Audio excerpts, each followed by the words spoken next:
पहलगाम हल्ल्यामध्ये जखमी झालेले सुबोध पाटील यांनी भारतानं केलेल्या हल्ल्याचं स्वागत केलंय आणि समाधान व्यक्त करताना हा बदला असल्याची प्रतिक्रिया दिली आहे।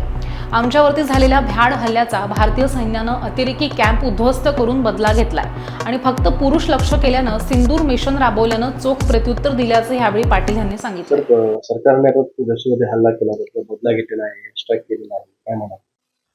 चांगली गोष्ट ती घ्यायलाच पाहिजे। पुण्यात हल्ला झालेला आहे ते घ्यायलाच पाहिजे आणि ते सरकार घेणार त्याची खात्री आहे। काय घडलं तुमच्याबद्दल तुम्ही गेला होता?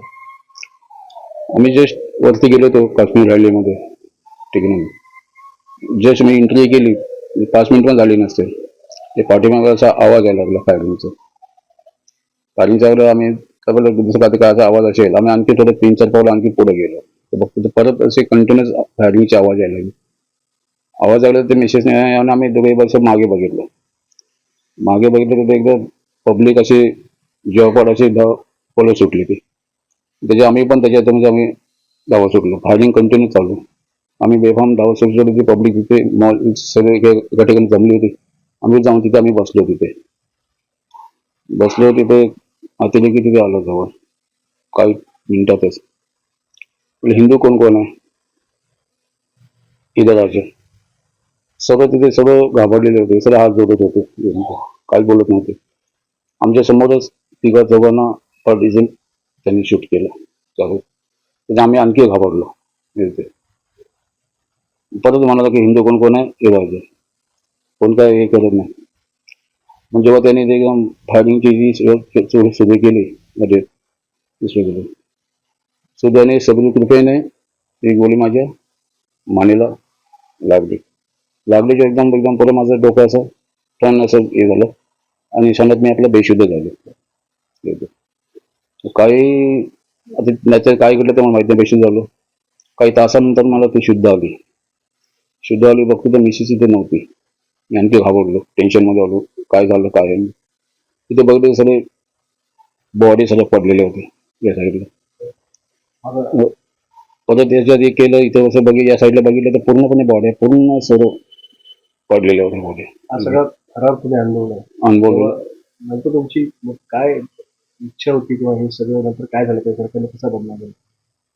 याचा तर बदला घ्यायलाच पाहिजे। त्यावेळी आज आम्ही त्याच्या मनस्थितीत नव्हतो। घोडेवाला आला, त्यांनी मला आपलं पाणी दिलं तिथे आणि त्याने बाहेर घेतलं, गेटच्या बाहेर नेलं, त्याने आपल्या पाठीवर बसून तिथे गेलं। एक समर्थ कृपा म्हणून या हल्ल्यातून मी एकटाच फक्त या गोळी लागून फक्त मी वाचले, सद्गुरू कृपा म्हणून वाचलेले। तुम्हाला तुमच्याला काय भावना म्हणजे सरकारने जो अटॅक केला, पाकिस्तानने स्ट्राईक केलं? नाही, चांगली गोष्ट आहे, करायलाच पाहिजे। आणि आर्मी पण घेणार आहेत आणि ते सरकार ते घेणारच आहेत। ज्यांनी जिथे हॉस्पिटल ऍडमिट होतो ते त्यांचं जे चाललं होतं त्यांनी घेतलं तर ते घेणारच आहे। या ऑपरेशनला सिंदूर हे नाव दिलंय त्यांनी, म्हणजे हल्ल्यामध्ये कित्येक जणांचं सिंदूर पुसलं गेलं आहे। होय, पण त्यांनी लेडीजचं टार्गेट नाही केलं, जे सर्व जेंट्सला त्यांनी मारलं त्यांनी।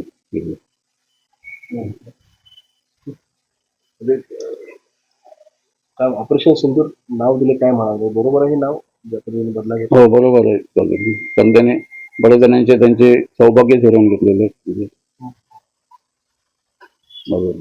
काय म्हणा अजून सरकारने काय करायला पाहिजे, कशा पद्धतीने पुढचं ऍक्शन घ्यायला पाहिजे? सरकार घेईल आता, त्यात काही वादच नाही।